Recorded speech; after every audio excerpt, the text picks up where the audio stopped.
Sealdah division Sealdah Ranaghat train অপারেশনের গৌরবময় 162 বর্ষপূর্তি উপলক্ষে শিয়ালদা স্টেশনে আজ এক মনোজ্ঞ অনুষ্ঠানের আয়োজন করেছে।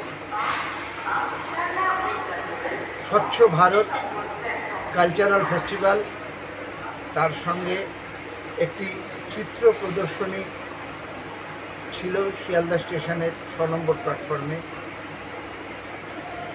1862 সনের 29শে সেপ্টেম্বর শিয়ালদা স্টেশন থেকে প্রথম কলকাতা রানাঘাট ট্রেন পরিষেবা চালু হয়। এটি 1862 সনে চালু হয়েছিল, অর্থাৎ আজ থেকে 162 বছর আগে।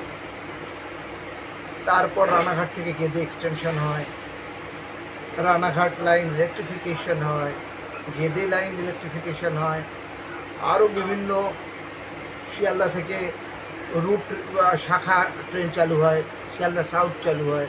কিন্তু প্রথম হাওড়ার পরে শিয়ালদা থেকে প্রথম ট্রেন ছিল শিয়ালদা রানাঘাট, তদানীন্তন কলকাতা রানাঘাট।